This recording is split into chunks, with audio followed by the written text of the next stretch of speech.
Alrighty, good morning, guys. We're a little bit behind this morning. It's 8:50ish. Hope you guys are having a good morning.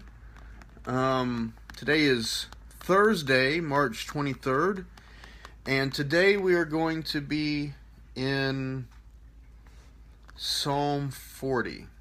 So verses 1 through 5. So I hope you guys are having a good morning, and let's just jump in. It says this: I waited patiently for the Lord.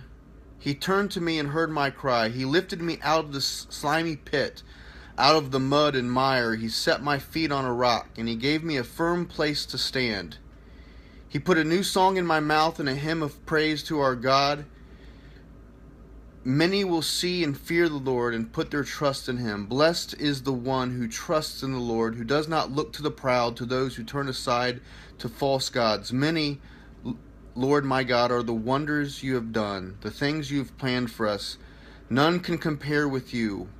Were I to speak and tell of your deeds, they would be too many to declare. And so, David what really kind of caught my attention this morning was verse 1, where it says that I waited patiently for the Lord. Now, if you've been with us, if you've been reading through the Psalms with us, and I'm not sure if they're necessarily collected in chronological order, but the last several days, the last several Psalms have been just a kind of a grind, if you will. They have just been David pouring out his heart and waiting patiently and just struggling with life. So like Psalm 38 and 39, it just felt like it just kept dragging on, and David just dealing with the hardships of life. And this morning when I opened up this passage, it was just like almost like a relief that finally he has found a breakthrough. And isn't that sometimes how life is? Like we just grind and just push forward, and it feels as if there is no breakthrough, and then all of a sudden it feels as if God has moved, and we find the answers that we were looking for. We find the thing that we needed. What's really interesting is that at the very beginning it says, I waited patiently for the Lord. And the phrase, or the two words together, waited patiently, in the Hebrew language is actually, if you just said it in English, it would be as I waited for the Lord. The kind of this double emphasis on this idea of waiting for God. And I think the best way that perhaps we could think about it is, have you ever had that feeling like I've just waited and waited and waited, and finally there was an answer or a breakthrough? I feel like that's the emotional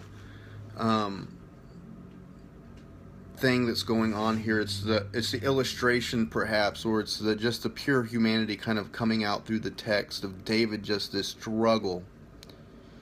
And I know that for myself, I don't like to wait. I know that for many people, we don't like the wait. We don't like the tension of that. Another thing that doesn't necessarily shine or kind of like come through the text is the idea that David, this isn't a passive waiting.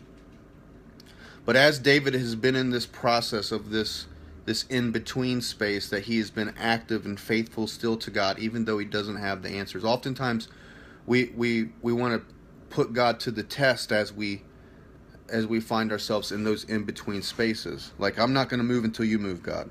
Like, I'm not going to be faithful until you're faithful to me. But what David models for us here is that even though that he's been waiting on an answer, he's still been faithful to the things that God has called him to do. He's still been faithful in leading the people of God and what it looks like to try to follow this God as a nation. And I think that's also a great model for us, that while we find ourselves in that space, Are we still faithful? Are we still active? Are we still saying yes to the last thing that God said as we wait for the next thing that God says? And so, I don't know, that's kind of what caught my attention this morning. Kind of raises the question of, how do I wait patiently? What does that look like? How do I... And then the other thing is simply that David says, where is it at? He says, he set my feet on a rock and gave me a firm place to stand. He put a new song in my mouth, a hymn of praise to our God. That David, as he has experienced this breakthrough, he also sees it as an opportunity to rejoice.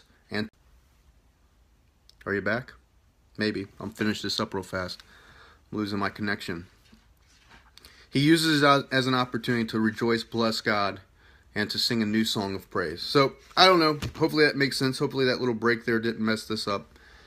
But we can wait patiently, we can persevere, and we can find the breakthrough because God hears our cry. So, blessings to you guys. Today is Thursday, Thankful Thursday.